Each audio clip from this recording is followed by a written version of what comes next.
창세기 45장. 요셉이 시종하는 자들 앞에서 그 정을 억제하지 못하여 소리질러 모든 사람을 자기에게서 물러가라 하고 그 형제들에게 자기를 알리니 그때 그와 함께한 다른 사람이 없었더라. 요셉이 큰 소리로 우니 애굽 사람에게 들리며 바로의 궁중에 들리더라. 요셉이 그 형들에게 이르되 나는 요셉이라. 내 아버지께서 아직 살아계시니이까. 형들이 그 앞에서 놀라서 대답하지 못하더라. 요셉이 형들에게 이르되 내게로 가까이 오소서. 그들이 가까이 가니 이르되 나는 당신들의 아우 요셉이니 당신들이 애굽의 판자라. 당신들이 나를 이곳에 팔았다고 해서 근심하지 마소서. 한탄하지 마소서. 하나님의 생명을 구원하시려고 나를 당신들보다 먼저 보내셨나이다. 이 땅에 2년 동안 흉년이 들었으나 아직 5년은 밭갈이도 못하고 추수도 못할지라. 하나님이 큰 구원으로 당신들의 생명을 보존하고 당신들의 후손을 세상에 두시려고 나를 당신들보다 먼저 보내셨나니 그런즉 나를 이리로 보낸 이는 당신들이 아니요 하나님이시라. 하나님이 나를 바로에게 아버지로 삼으시고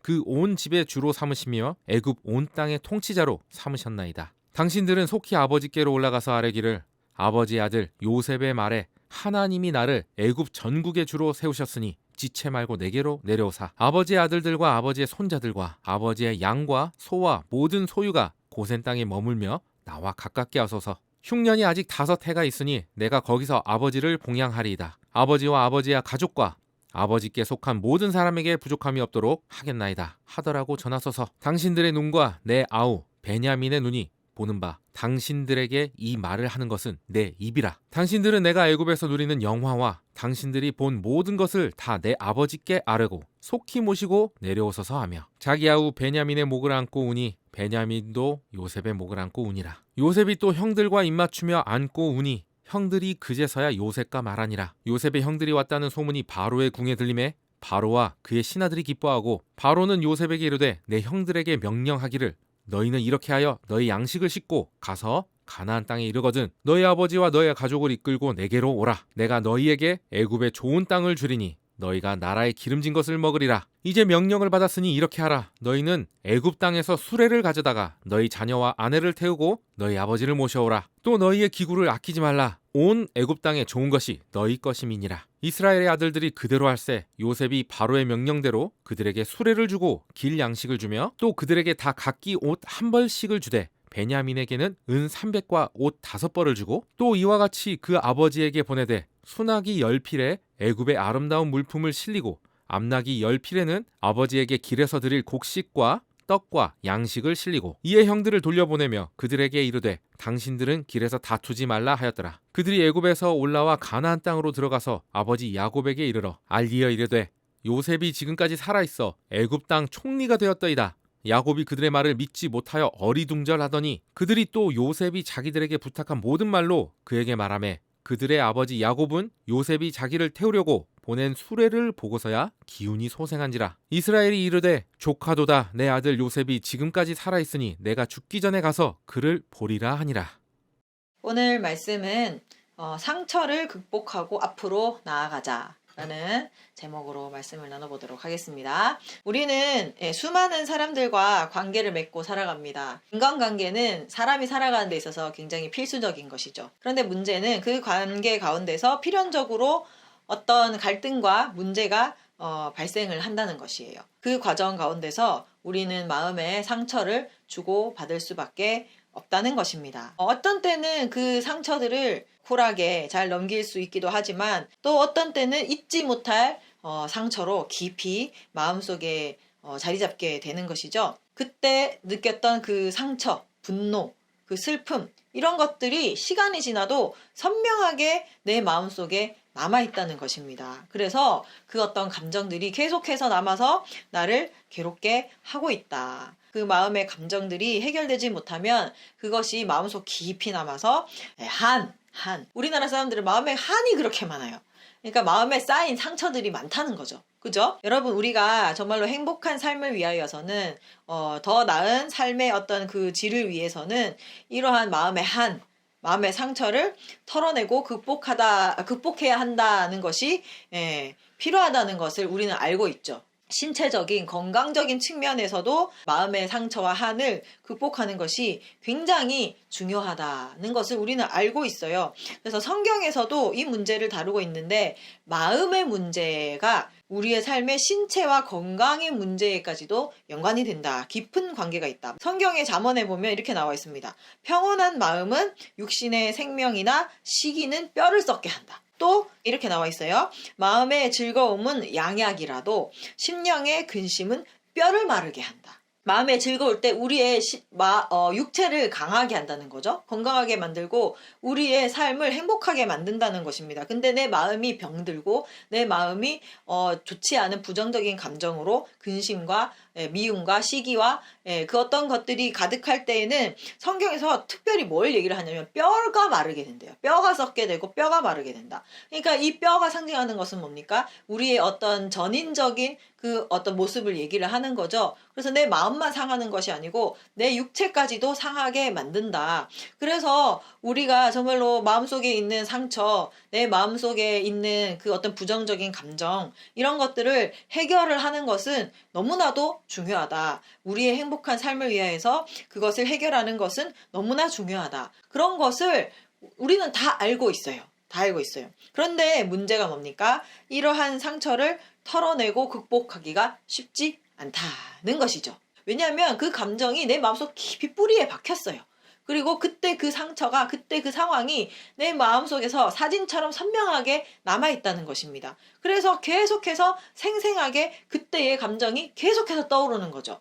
그래서 그때 한 번 받았던 상처를 우리는 지금도 여전히 그것을 떠올리며 또 똑같은 상처를 또 받고 하면서 계속해서 그 상처 속에서 헤어나오지 못한다는 것입니다. 그래서 그 상처를 주고 나를 힘들게 한 그 사람이 너무나도 원망스럽죠. 그죠? 너무나도 원망스럽고 그 상황을 머릿속에서 계속해서 떠올리면서 이렇게 생각하는 거예요. 그때 이렇게 했으면 어땠을까? 그때 저렇게 했으면 어땠을까? 하면서 계속 시뮬레이션을 돌리면서 그 상황이 일어나지 않았으면 어땠을까 하는 것을 생각하면서 그 상황을 일어나게 만든 그 장본인, 나에게 상처를 준 그 사람을 원망하면서 계속 그 과거를 떠올린다는 거예요. 그 과거를 돌이키고 싶은 마음으로 계속해서 그 과거를 후회하고 그 과거를 원망하며 그 가운데서 억울한 마음이 계속해서 커져만 가는 것입니다. 그래서 우리가 그 문제를 해결하기 위하여서 우리는 무엇을 원하냐면 나를 힘들게 했던 그 상황이 돌이켜지거나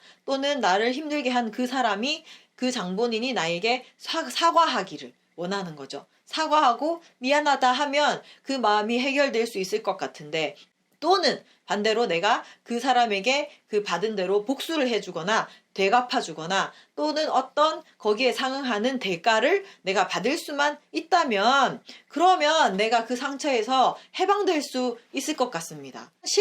현실은 그 사람이 나에게 진정으로 사과를 한다거나 내가 그 어떤 대가를 받아낼 수 있다거나 내 마음에 시원하게 복수를 할 수 있다거나 그러한 상황은 잘 오지가 않는 것이죠. 그래서 사람들이 어떻게 합니까? 그 사람을 잊으려고 하죠. 그 상황을 잊으려고 하고 그 상처를 잊으려고 해요. 그래서 사람들이 이야기를 합니다. 그 나에게 상처를 입힌 그 사람을 위해서가 아니라 네 자신을 위하여서 용서하라. 네 자신을 위해서 용서하고 그때 그 상황, 그때 그 상처 잊어라. 잊고 털어버려라. 라고 우리는 이야기를 해요. 그래서 우리도 할 수 있는 방법이 그것밖에 없기 때문에 우리는 그 상처를 잊기 위하여서 노력하죠. 쿨한 척 애쓰는 거죠. 그래서 쉽게 그냥 아무렇지도 않은 척 넘기려고 하는 그런 모습들이 우리에게 있다는 것이죠. 그렇지만 그렇게 노력하고 쿨한 척하고 잊으려고 하고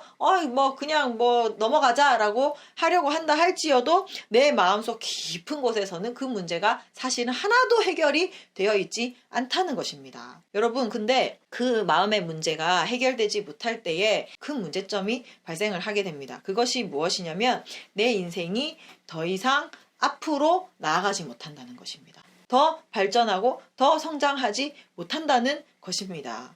아닌데요. 나는 과거를 다 털어내고 이제 미래를 향하여서 살아가고 있는데요. 저는 그 상처 잊기로 했어요 라고 했지만 실상은 그렇지 못해요. 왜냐하면 우리의 마음의 상처는요. 내 마음의 그 상처, 내 마음의 그 어떤 결핍이 해결될 때까지 나를 붙잡고 놓아주지 않기 때문이에요. 그 상처가 나를 붙잡고 놓아주지 않고 내 잊어버렸다라고 하는 것이 그게 진짜 잊어진 게 아니고 내 무의식 속에 자리 잡고 남아있는 것이에요. 그래서 그 마음의 상처들이 의식적으로든 또는 무의식적으로든 나에게 계속해서 영향을 주게 되어 있고, 그래서 그때 받았던 어떤 상처, 그때 받았던 나의 어떤 결핍, 나의 부족함, 나의 억울함, 그 맺힌 한, 이런 것들이 풀어질 때까지 의식적으로든 무의식적으로든 그것을 위하여서 살아가게 되어 있다는 것을 우리가 발견하게 됩니다. 우리의 삶의 동기들을 한번 잘 살펴보세요. 우리의 삶의 어떤 선택들, 삶의 방향을 잘 살펴보면 종종 내 마음의 상처가 나를 여기까지 움직이고 나를 여기까지 인도했다라는 사실을 우리는 발견하게 될 것입니다. 시어머니에게 상처받은 며느리, 시집 와서 그렇게 상처받고 그렇게 학대받고 그렇게 모질게 구는 그 어떤 그 핍박을 받은 그 며느리가 이상하게 자기가 이제 시어머니가 되었을 때, 또 새로운 며느리를 들였을 때 이상하게 똑같이 그 며느리에게 화풀이하는 것입니다. 똑같이 대해요. 왜 그럴까요? 자기가 받았던 거를 그 며느리한테 화풀이하려고 하는 거죠. 자기가 받았던 것을 그 며느리에게 똑같이 대하면서 자기의 마음을 풀려고 하는 것입니다. 그런데 본인은 그것을 잘 모른다는 것이에요. 누군가에게 상처받은 그 사건을, 그 사람을 기억을 하면서 전혀 그 상황과 상관없는 또 다른 사람, 근데 그 또 다른 사람이 나에게 상처 준 사람과 비슷하다, 비슷한 행동을 한다, 비슷한 생김새다, 비슷한 목소리다, 그런 것들을 보고 어떻게 생각해요? 똑같이 그 마음을, 그 사람의 감정을 투영하면서 그 사람을 거부하고 그 사람을 미워하는 그런 모습들을 우리는 보인다는 것이에요. 그것이 내 어떤 자의적인 선택이라기보다는 그 마음의 상처가 해결되지 않았기 때문에 계속해서 그러한 영향을 받고 내가 그러한 반응을 보이고 있다는 것입니다. 어떤 사람은 또 어때요? 내가 과거에 사랑받지 못했고, 내가 부모님에게, 내가 연인에게 사랑받지 못한 그 상처를 안고 그 상처가 해결되지 못해서 어떻게 해요? 또 다른 제3자에게 나아가서 그때 채움받지 못했던 사랑을 갈구하면서 그 사랑을 받으려고 애쓰고 집착하고 애착하는 그런 모습들을 보이는 거죠. 그게 다 내 마음의 상처가 해결되지 못해서 그런 거예요.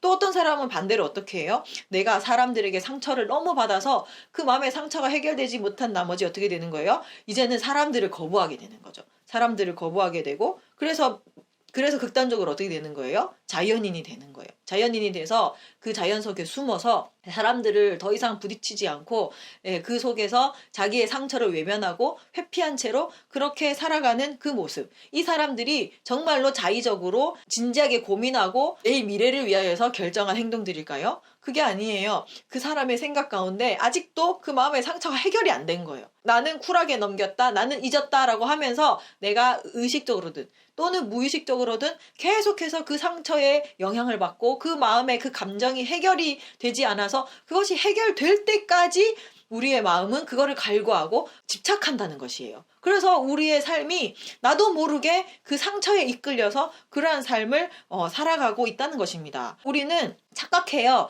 나는 이제는 과거와 결별하고 과거와는 다른 삶을 살고 있다라고 생각하고 있지만 사실은 그 상처와 억울함이 해결되지 못하여서 계속 과거에 머물러 있는 삶이라는 것입니다. 그것을 우리가 아셔야 된다는 것이죠. 그래서 우리가 이 마음의 상처를 해결하는 것은 너무나도 중요하다. 왜냐하면 우리는 과거의 매인 삶, 상처에 이끌리는 삶이 아니라 하나님께 이끌리는 삶을 살아야 하는 것이죠. 그런데 그 마음의 과거의 상처, 그 내 마음의 억울함, 이런 것들이 해결되지 않으면 하나님께 인도함을 받는 것을 우리는 방해받게 되는 거예요. 그 상처가 하나님의 인도하심을 방해하는 거죠. 왜냐하면 하나님은 그 상처를 극복하고 그 상처를 마주대하고 그 상처를 받았던 그 상황 가운데로 하나님은 때로는 나를 또다시 이끌고 거기에서 긍정적인 삶을 살아가게 하기를 원하시는데, 그 상처가 그것을 가로막고 방해하고 반대되는 삶, 계속해서 과거에 이끌려가는 삶을 살아가게 만든다는 것입니다.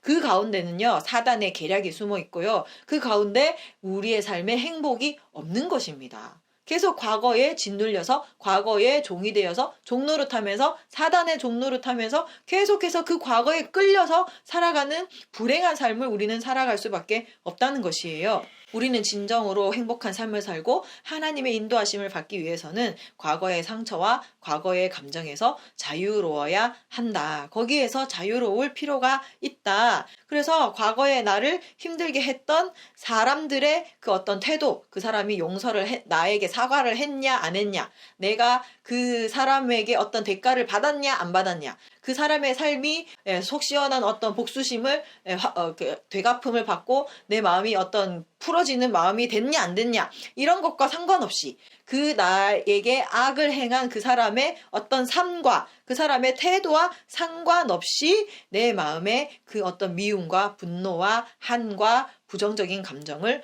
어떻게 해결하고 풀 수 있을까? 어떻게 과거의 상처를 극복하고 그들을 정말로 진정으로 용서할 수 있을까? 그들을 향한 감정에서 벗어나서 이제는 하나님께서 주시는 그 기쁨을 향하여서 나아갈 수 있을까 하는 것을 오늘 요셉의 삶을 통하여서 한번 발견해 보도록 하겠습니다. 그래서 오늘 볼 것은 형들을 위로하는 요셉의 모습이에요. 이제 형들이 베냐민을 위하여서 희생하는 모습, 특히 유다가 베냐민을 대신하여서 자신이 종이 되겠다라고 하는 그 감동적인 그 어떤 고백, 그 모습을 보고 요셉은 더 이상 내 감정을 주체하지 못했어요. 더 이상 자신을 숨길 수가 없었어요. 그래서 자신의 감정이 폭발하여서 자신의 정체를 밝히게 되는 것이죠. 창세기 45장 2절 3절 말씀입니다. 요셉이 큰 소리로 우니 애굽 사람에게 들리며 바로의 궁중에 들리더라.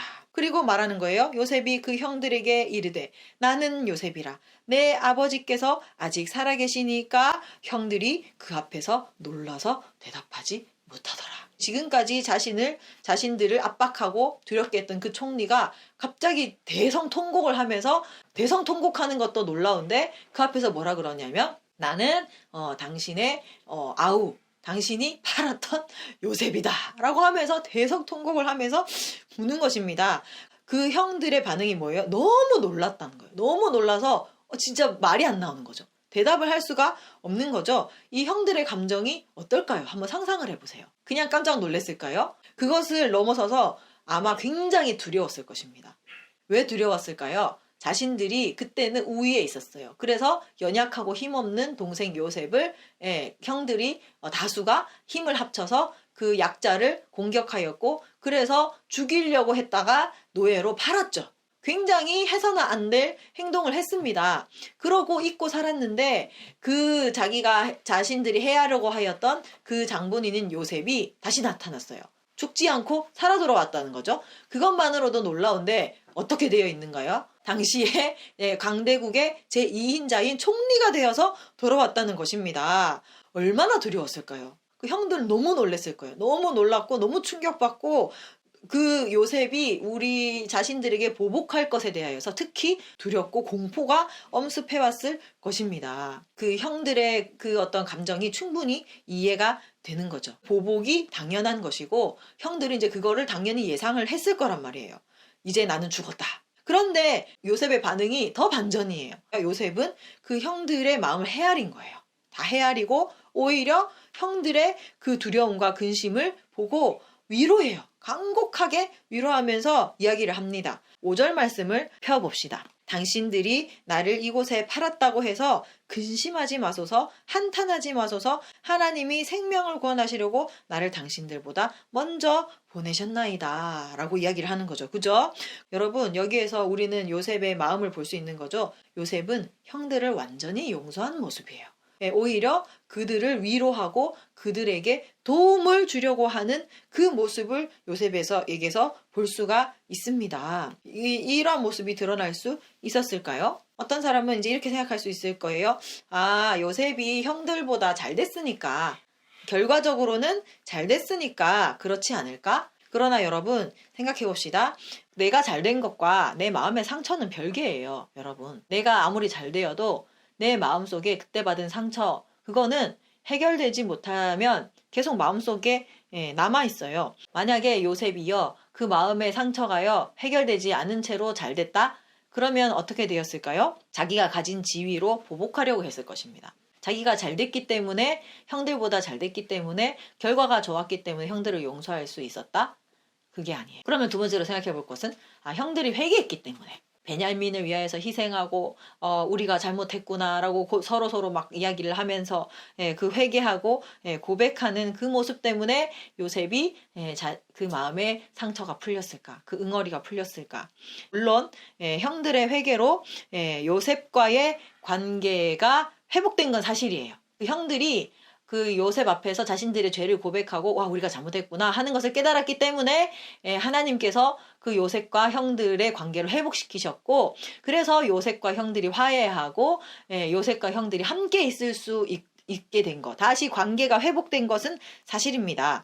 하지만 우리가 생각할 것은 형들이 회개하는 모습을 보이기 이전부터 요셉은 형들을 해하려는 모습을 보이지 않았다라는 것이죠. 그 전부터 요셉은 이미 과거의 상처로부터 벗어나 있는 모습이었고, 이미 형들을 용서했고 과거를 극복했다는 것이에요. 그래서 더 이상 과거의 상처가 요셉의 삶을 이끌지 않았고, 요셉은 형들을 품고 더 나은 미래로 나아갈 수 있었다. 그러면 어떻게 해서 요셉은 자신의 상처를 극복할 수 있었을까? 어떻게 이러한 삶을 살아갈 수 있었을까? 요셉이 그 상처를 극복할 수 있는 힘은 무엇이었을까요?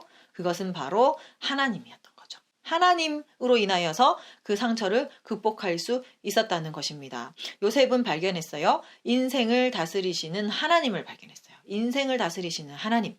그 안에서 우리의 인생, 자신의 인생을 해석할 수 있었고, 그것이 자신의 상처를 극복하는 힘이었다라는 것입니다. 여러분, 내 인생의 그 상처의 그 어떤 원인, 그 이유를 발견하고 그 어떤 선한 결과를 얻기 위해서는 이것이 필연적이었다, 이것이 꼭 필요했다라는 사실을 발견하게 되었을 때 우리는 내 상처가 이해되기 시작하고 내 인생의 일들이 이해되기 시작하는 것입니다. 그렇게 내 삶이 왜 이러한 것인지를 하나님 안에서 제대로 해석하게 될 때 그 상처가 더 이상 억울해지지 않고 기쁨으로 받아들여질 수 있게 되는 것입니다. 요셉이 하나님 안에서 자신의 인생을 해석할 수 있게 된 계기가 무엇인가요? 그것은 바로 꿈이죠. 꿈을 통하여서 요셉은 자신의 인생을 해석했다는 것이에요. 꿈에 무엇을 보았습니까? 형들이 자신 앞에 무릎 꿇는 모습, 그 볏짐이 무릎 꿇는 모습, 11별과 해와 달들이 무릎 꿇는 모습을 보게 되었어요. 그리고 그 꿈을 기억하고 있다가 실제로 형들이 자신 앞에 무릎을 꿇는 그 상황을 마주대하고 요셉은 그 꿈을 생각해내게 된 거예요. 이 가운데 하나님의 섭리가 있었구나. 하나님의 어떤 계획이 있었구나. 하나님께서 내 인생을 다스리고 계셨구나. 그 하나님을 발견을 하게 된 것이에요. 여러분, 만약 그 요셉에게 하나님이 없었다면, 하나님이 알려주신 그 꿈이 없었다면, 꿈의 계시가 없었다면 어땠을까요? 요셉의 사건은 형들에게 팔리게 되고 요셉이 노예가 되고 감옥에 갔던 그런 어떤 사건들은 그냥 억울한 사건이 될 수밖에 없어요. 요셉에게서 억울한 사건이 될 수밖에 없고 한 맺힌 사건이 될 수밖에 없고 절대로 일어나지 말아야 할 비극적인 사건이 될 수밖에 없어요. 그 비극적인 사건을 일으킨 형들에게 반드시 되갚아야 줘야 하는 그런 사건이 될 수밖에 없어요. 그 꿈이 없었다면, 그 하나님이 없었다면 요셉이 총리가 되었지만 요셉은 어떻게 생각했을까요? 내가 형들 때문에 위기를 겪었지만 내 힘으로 겨우 그 위기를 모면하였고 내가 총리로 성공하게 되었다. 형들은 나를 망하게 하였지만 나는 애쓰고 노력하고 끝까지 살아남아서 내 힘으로 스스로 살아남았다라고 아마 생각하게 되었을 거예요. 그래서 자신이 이제 평온한 삶을 살게 되고 잘 되는 이 상황을 자신의 공으로 생각했을 거예요. 그래서 요셉은 그 지위를 이용하여서 형들을 공격했거나 또는 형들이 도움을 요청하고 그 기근 가운데서 살아남으려고 할 때에 절대 도와주지 않았을 것입니다.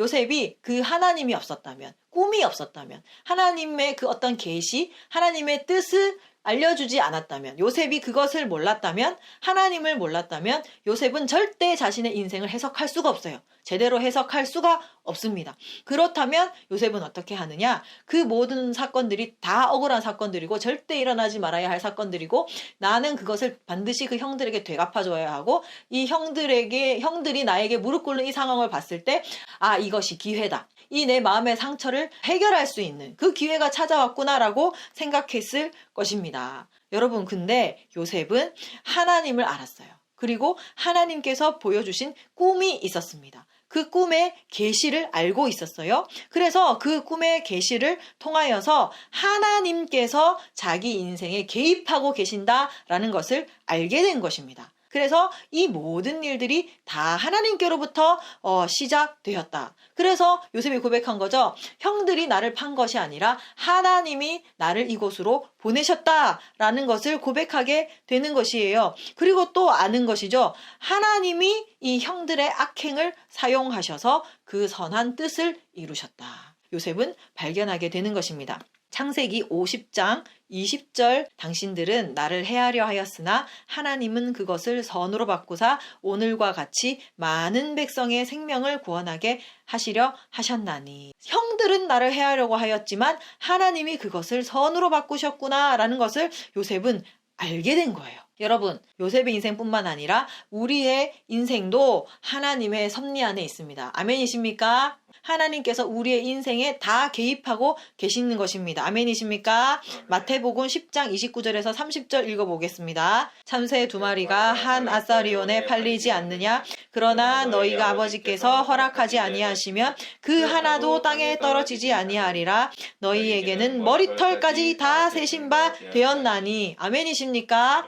이게 하나님의 섭리예요. 하나님이 어디까지 하시냐면 우리의 머리털까지도 다 세신 바 되고 우리의 일거수일투족을 다 하신다는 것이죠. 모든 것은 여러분 하나님의 계획 아래, 섭리 아래, 하나님의 허락 아래에 이루어진다는 것입니다. 하나님의 권한 밖에서 이루어지는 일들은 하나도 없는 줄로 믿습니다. 좋은 일이든 악한 일이든 모든 것이 다 하나님의 섭리와 하나님의 계획 아래, 하나님의 허락 아래에 이루어지고 있다는 것입니다. 심지어 여러분, 이 세상에서 일어나는 모든 악한 일, 나에게 일어나는 그 모든 악한 상황들까지도 하나님께서 다 계획하시고 하나님께서 적당하게 사용하신다는 것이에요. 그 악을 사용하신다는 것입니다. 잠언 16장 4절을 한번 펴보세요. 여호와께서 온갖 것을 그 쓰임에 적당하게 지으셨나니 악인도 악한 날에 적당하게 하셨느니라. 악한 사람도 악한 날에 적당하게 쓰임을 받기 위하여서 하나님께서 적당하게 하셨다. 여러분, 그렇다고 해서 하나님께서 그 악을 조장하시는 것이 아니에요. 아, 하나님이 이 악한 사람들을 사용하기 위해서 악한 사람들을 지으셨구나. 그것이 아니에요. 악한 사람들은 자기의 자의로 하는 것이에요. 분명히 하나님은 이 세상을 선하게 창조하셨고 이 세상을 선하게 하나님의 그 뜻대로 이루어지도록 창조하셨어요. 그런데 그 하나님을 거부하고 하나님 앞에 악을 행하는 것은 그 사람이라는 거죠. 여러분, 형들의 악행이 하나님이 조장하신 것입니까? 아니에요. 그 형들은 자신의 그 악한 마음으로 요셉을 시기하고 질투하였고 그 형들의 악한 생각으로 자의적으로 그들이 행한 일이에요. 그 행한 그 악한 행동은 그들 스스로가 책임져야 되는 것입니다. 아무리 선한 결과가 나왔다고 해서 하나님이 그것을 선하게 사용하셨다라고 해서 그들의 죄가 아닌 것이 아니게 되는 것은 아니라는 거죠.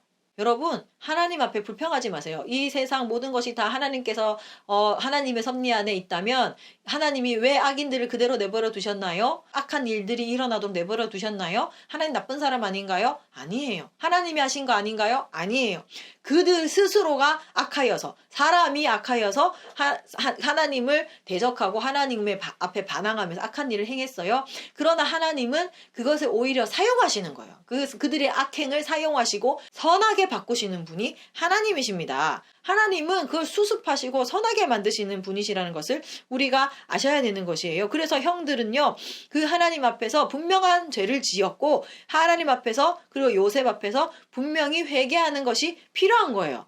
그래서 하나님 앞에 회개할 때 하나님께서는 용서하시고, 그리고 요셉도 그 형들과의 관계가 다시 회복되고 하나님과의 관계도 회복되는 것이 회개할 때 일어날 것이고, 만약에 계속하여서 그 형들이 악을 행하고 악한 마음을 품고 있었다면 그들은 하나님 앞에서 심판받게 될 것이고 요셉과의 관계도 회복되지 못했을 것이에요. 그것은 그들의 책임이라는 거죠. 그렇지만 하나님께서는 그 악을 적당하게 쓰신다, 사용하신다. 그 악한 것들이 나를 해하려고 한다 할지어도 하나님께서는 그것을 때로는 허락하시고, 하나님이 허락하실 때는 적당하게 쓰임 받을 것이 있다는 것이에요. 그 결과는 때로는 내 계획보다 더 나은 결론에 도달한다는 것입니다. 그래서 우리가 고백해야 할 것은 뭡니까? 로마서 8장 28절 유명한 말씀이죠. 우리가 알거니와 하나님을 사랑하는 자 곧 그의 뜻대로 부르심을 입은 자들에게는 모든 것이 합력하여 선을 이루느니라.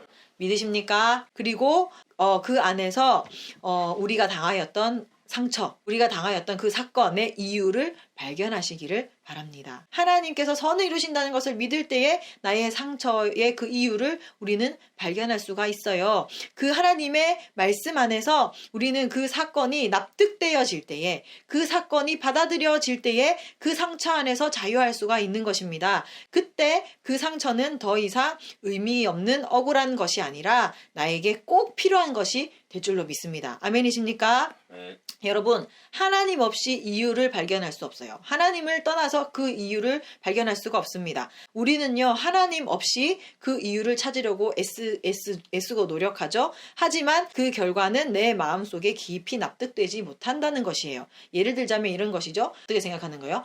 그때 그냥 똥 밟았다고 생각하자. 액땜했다.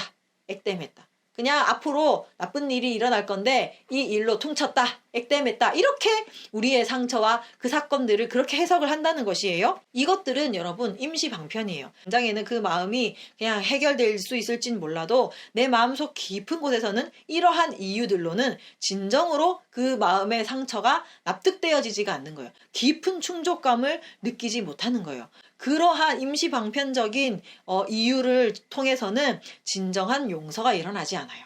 액땜했다는 그 이유를 통하여서 그 사람을 용서할 수 있나요? 용서 못해요. 용서가 일어나지 않는 거예요. 여러분, 우리는 하나님 안에서, 하나님의 말씀 안에서 내 삶을 분명히 해석할 수가 있어야 한다는 것입니다. 그래서 우리가 볼 것은 하나님의 말씀으로 내 삶을 해석하자는 것이죠. 여러분, 나에게 일어나는 그때 불행한 사건들, 그 불행한 상처들, 이 모든 것들을 다 이해할 수는 없어요. 그거는 하나님의 영역에 속하는 것이죠. 하지만 해석할 수 있는 부분이 있다. 어떻게 해석할 수 있나요? 어떻게 그 상황이 더 선한 결과가 되었는가? 또는 왜 이것이 나에게 필요했는가? 그리고 또는 이 일을 통하여서 하나님은 나의 인생에 무엇을 하기를 원하시는, 이런 것들을 우리는 깨달을 수 있는 거죠. 이것들을 구체적으로 알아야 되는 거예요. 이것이 내 삶의 분명한 해석이라는 거죠. 그래서 이것을 잘 해석할 수 있어야 되고 구체적으로 이것을 발견할 수 있어야 되는 것입니다. 여러분, 해석의 시기는 언제일까요? 지금일 수도 있고 조금 더 일이 진행된 이후에 가능할 수도 있습니다. 요셉처럼, 그죠? 일이 한창 진행되고 있는 과정 가운데 몰라요. 근데 그 일이 다 해결되고 나서 그 사건들이 왜 그러했는가를 해석할 수 있을 수도 있어요. 언젠가는 분명히 해석할 수 있는 날이 오게 될 것이고, 예수 그리스도께서 오시면 모든 일이 다 밝히 드러날 수 있을 줄로 믿습니다. 아무튼 우리는 그 문제에 대하여서 해석을 할 수 있어야 하는 것이고, 그 해석 가운데서 우리는 하나님의 인도를 받을 수가 있어요. 우리는 하나님의 사명을 발견할 수 있게 되고, 그 해석을 통하여서 사사로운 감정에서 벗어나서 더 귀한 가치를 발견하고 그것을 향하여서 나아갈 수 있다는 것입니다. 중요한 것은 무엇이냐? 우리가 그것을 잘 해석할 수 있어야 되는 거예요. 요셉은 무엇으로 자신의 삶을 해석했나요? 꿈이에요. 꿈을 통하여서 하나님의 그 어떤 계시를 통하여서 자신의 삶을 해석했습니다. 구체적으로 그 하나님의 뜻을 발견을 하게 되었습니다. 창세기 45장 6절에서 7절 말씀 읽어봅시다. 이 땅에 2년 동안 흉년이 들었으나 아직 5년은 밭갈이도 못하고 추수도 못할지라. 하나님이 큰 구원으로 당신들의 생명을 보존하고 당신들의 후손을 세상에 두시려고 나를 당신들보다 먼저 보내셨나니 라는 것을 요셉이 깨닫게 된 거예요. 그리고 요셉은 더 깊은 하나님의 그 계시를 깨닫게 되었는데, 여기서 우리가 주목해 보아야 할 말씀이 뭐냐면, 구절이 뭐냐면 이거예요. 당신들의 생명을 보존하고 당신들의 후손을 세상에 두시려고. 여기에 우리가 집중할 필요가 있어요. 당신들의 후손을 세상에 두시려고. 이 표현이 왜 중요하냐면, 요셉이 아브라함으로부터 주신 그 하나님의 그 언약, 그 하나님의 계시를 깊이 깨달았다 하는 것을 우리가 발견할 수 있습니다. 아브라함에게 주시는 그 하나님의 계시의 말씀이 무엇인가요? 내가 너를 창대하게 하고 너의 후손을 하늘의 별과 같이 많게 하여서 그 후손에게 가나안 땅을 주겠다. 그 후손으로 말미암아 천하 만민이 복을 받도록 하겠다라고 하는 것이 하나님의 계획이었잖아요. 그죠? 그 계획 가운데서 필요한 것이 뭐예요? 아브라함과 그 아브라함의 후손이에요. 그래서 요셉이 그것을 깨달았던 거예요. 하나님께서 아브라함에게 주셨던 그 약속, 그것을 이루기 위하여서, 그 후손을 이 땅에 두시기 위하여서 누구를 선택했다? 나를 선택했구나. 이 기근 가운데서도 멸망하지 않고 그 후손이 끝까지 살아남고 번성하게 하는, 그 후손을 번성시키는 일에 내가 사용되었구나 라고 하는 것을 요셉이 깨달았다는 것이에요. 그 가운데서 요셉의 마음이 어땠겠습니까? 너무나 기뻤을 것이에요. 너무나 기뻤을 것이에요. 내 그때 지금까지 살아왔던 내 인생, 내가 고생해야 했던 그 인생, 내가 형들에게 받았던 그 상처받은 그 인생, 그것이 쓸모없는 것이 아니었구나. 하나님이 이때를 위하여서 나를 훈련시키시고 이때를 위하여서 나를 준비시키신 것이었구나. 그래서 나를 앞서 보내셔서 그 하나님의 뜻을 이루고 그 하나님께서 약속하셨던 그 계시를 이루기 위하여서 나를 사용하셨구나. 얼마나 기쁠까요? 그래서 그 요셉은 마음의 상처보다 하나님께서 주신 마음의 기쁨이 더 컸다는 것이에요. 그래서 요셉은 그 상처를 벗어나서 상처를 극복하고 상처와 상관없이 하나님께서 주시는 그 사명을 이루는 것에 더 집중했다는 것입니다. 창세기 45장 9절부터 11절까지 쭉 읽어보면 요셉은 그 일을 이루는 것에 더 마음이 기쁘고 거기에 집중되어 있다는 것이에요.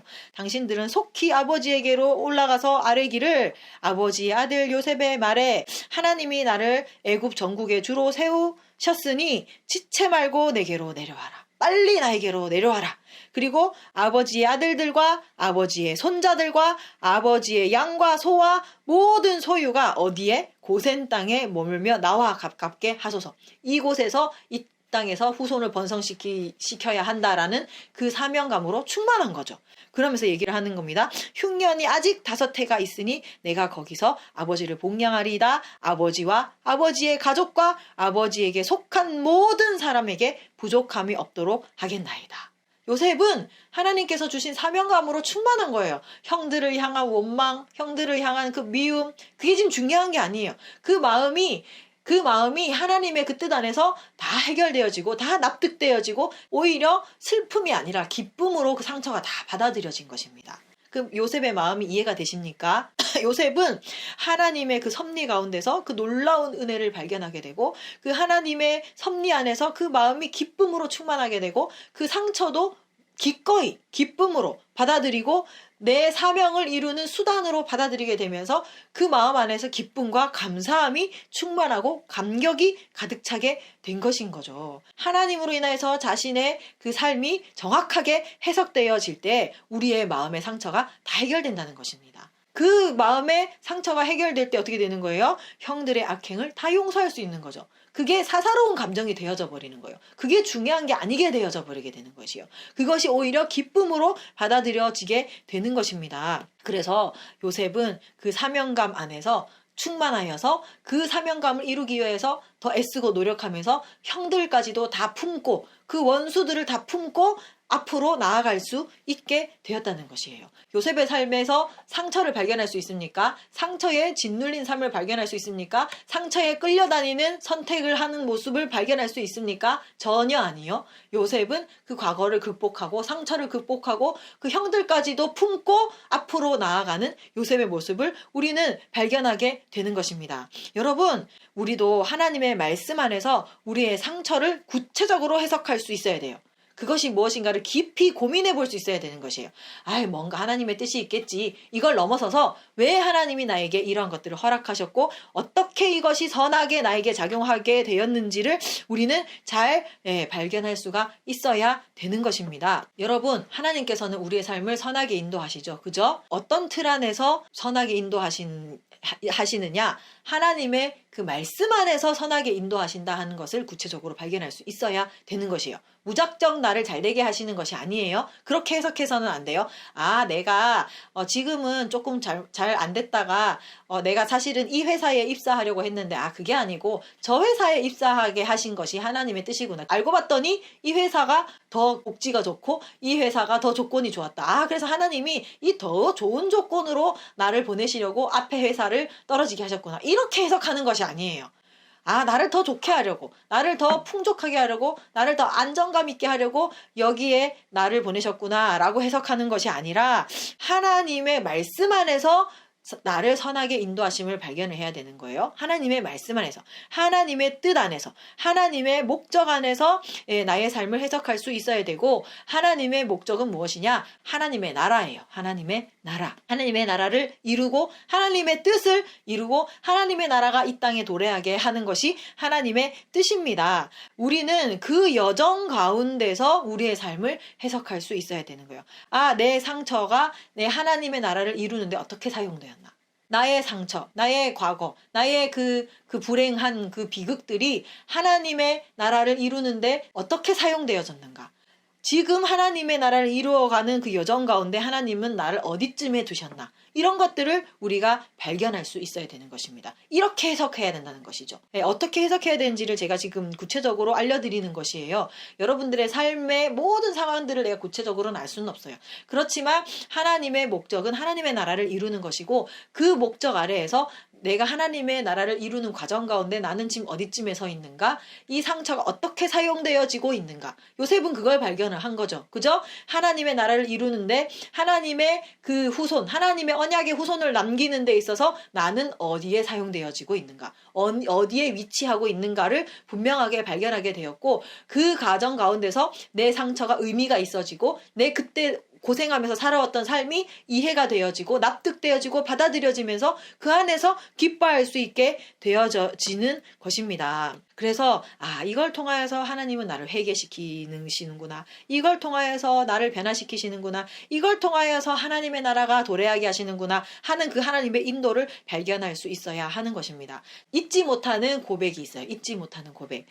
우리가 잘 아는 어떤 그 유명한 교회에서 발행한 큐티 책에 보면 매일매일 성도들의 간증이 기록되어 있는데 하나같이 마음에 상처받은 거, 하나같이 사람 때문에 고생한 거, 하나같이 사람한테 시달린 거, 하나같이 어려운 상황 당한 거, 비극적인 상황을 당한 것들이 막 기록이 되어져 있는데 그 간증 가운데서 성도들이 자신의 상황을 다 해석하고 있어요. 어떻게 해석하고 있냐면 이 상황을 통하여서 내가 하나님의 뜻을 깨달았다. 이 상황을 통하여서 내가 하나님의 나라를 발견하게 되었다. 나를 힘들게 만들었던 사람, 나에게 원수같이 행했던 그 사람이 나를 훈련시키는 막대기의 역할을 감당하고 있었다. 그래서 오히려 뭐라고 고백하냐면 그 사람들이 다 하나같이 고백하는 것이 뭐냐면 나를 훈련시키는 막대기의 역할을 감당하신다고 고생이 많으십니다. 이렇게 고백을 하는 것이에요. 저 사람이 나를 해하려고 했던 사람, 나를 불행하게 만들었던 사람, 나를 비참하게 만들었던 사람, 내가 원망하고 내가 불평하고 복수해야 되는 사람이 아니고 나를 훈련시키는 막대기의 역할을 감당하신다고 너무 수고하십니다. 너무 고생하십니다. 라고 고백하면서 그 사람을 불쌍히 여기고 측은히 여기는 그 모습, 그걸 보면서 나는 너무 감동을 받았어요. 그래서 하나님이 없을 때는 말씀으로 나의 그 상처를 해석하지 못할 때는 어떻게 되는 거예요? 저 사람이 나를 공격하고 괴롭히는 원수가 되는 거예요. 근데 하나님의 말씀 안에서 하나님께서 이루신 선한 뜻을 발견하고 봤더니 어떻게 되는 거예요?